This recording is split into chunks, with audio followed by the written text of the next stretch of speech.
gone. 이때 운반 중이던 $2,000만 마약이 사라지는 일이 벌어지는데요. 과연 이 젊고 유능한 변호사 마이클 패스밴드의 운명은 어떻게 될까요? It's probably beyond our imagining. 영화 카운슬러. 감독인 리들리 스콧과 천재 작가라 불리우는 코맥 메카시의 결합이라는 측면에서 2013년 개봉작 중에서 가장 많은 기대를 모았던 작품이 바로 이 카운슬러가 아닌가 하는 생각이 들거든요. 말씀하신 대로 코맥 메카시는 지금 미국의 가장 훌륭한 소설가 중에 한 명. 네, 노벨상 후보로도 오르는 사람이죠. 노인을 위한 나라는 없다의 원작자. 네네. 그리고 역시 영화되기도 했던 더 로드의 원작자로서 한마디로 미국에서 어떤 평가를 받냐면 서부의 셰익스피어라는 평가를 받아요. 리들리 스콧 감독은 바로 글래디에이터. 아카데미상을 또 휩쓸다시피 했던 작품이었고요. 또 블랙 호크 다운 같은 아주 강렬한 전쟁 영화, 그리고 델마 루이스 같은 이 페미니스트들이 열광했던 영화를 만들기도 했었고요. 이 영화에 대한 제 포스터 글귀를 보면 이렇게 써 있습니다. 역대 최고 스릴러의 탄생. 글쎄요, 막상 영화를 개봉한 이후에 그 뚜껑이 열린 뒤의 평가는 호불호가 극명하게 나눠지고 있습니다. 좀 산발적인 느낌이 강하다고 할까요? 그렇습니다. 네, 이제 벌써부터 이제 영화에 대한 비판적인 얘기를 해야 되는 거군요. 네. 보통은 뒤에서 하던데. 네. 시작해야죠. 아, 네, 네, 시작해야죠. 자리 깔아볼까요? 네. 네. 브래드 피트 일단 나옵니다. 네, 네. 카메론 디아즈, 네. 페넬로페 크루즈, 그리고 마이클 패스밴더와 하비에르 바르딘까지. 찬조 출연 표범 2마리. 네. 치타? 치타인가요? 네, 네.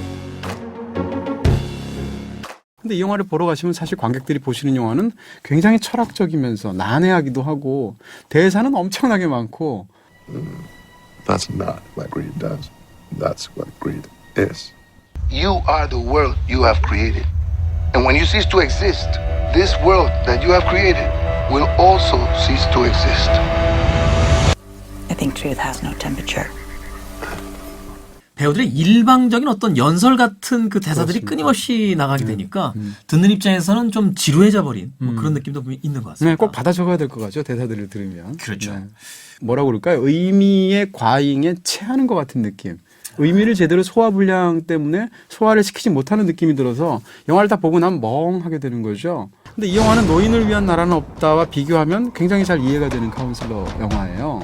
예를 들면 영화 속에 말키나로 나오는 카메론 디아즈는 안톤 슈거 같은 인물이에요. 절대적 악을 상징하는. 그렇습니다. Compared to what? You're in trouble.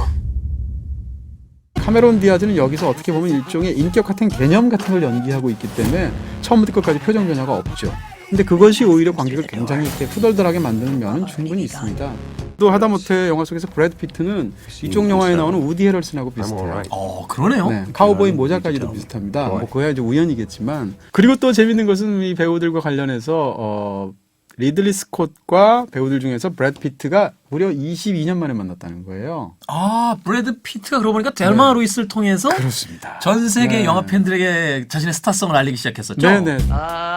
You, sir.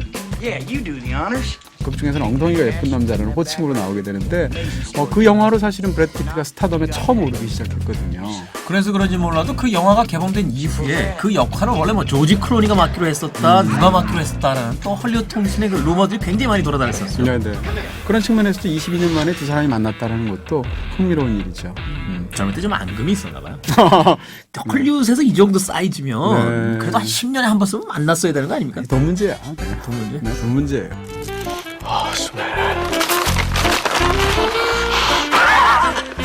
정말 너무너무 멋지게 만들어진 장면들이 많아요. 특히나 하베르 바르뎀이 등장하는 그 여러 가지 어떤 정원이라든지 풀장이라든지 이 발코니의 장면들을 보게 되면 아, 네네. 너무 완벽한 어떤 인테리어가 꾸며져 있는. 근데 상대적으로 그런 장면들이 계속해서 이어서 붙어 있다 보니까 영화가 약간은 초현실적으로 보인다고 해야 될까요? 영화를 보는 뭐랄까 눈이 호강한다는 느낌은 분명히 있습니다. 이 영화는 사실은 굉장한 장점들이 있죠.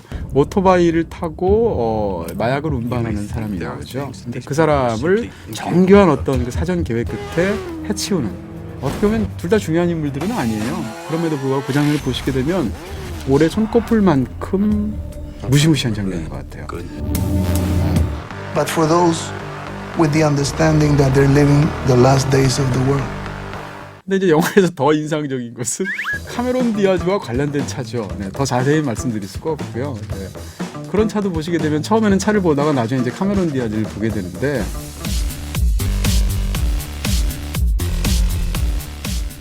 전 그 장면을 보면서 네. 다음에 꼭 차로 태어나겠다는 뭔 얘기야? 네. 이 영화를 보신 분들은 사실 이거 굉장히 센 멘트죠. 네.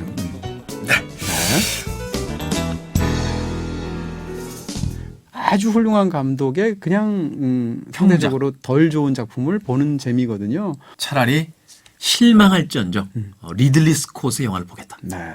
네. 취하신가 봐요. 뭐 그렇게까지. 네. 가장 높은 기대와 많은 관심을 모았던 이 영화 카운슬러. 과연 그 별점과 한 줄 정리는 어떻게 될지 지금 만나봅니다. 이 영화에 대한 제 별점은 3개입니다. 3개요? 네. 리들리 스콧, 코맥 메카시, 네. 브래드 피트, 네. 마이클 패스벤더, 페넬로페 크루즈, 네. 카메론 디아즈. 네. 그렇게 따지면 오션스 11은 별 11개죠. 의미의 소화불량. 사건은 모자르고 대사만 넘친다. 머리가 좀 아프셨군요. 조조 보셨다면서요? 아침부터 머리 너무 말이 많으니까 나 빼고 그렇게 말 많아.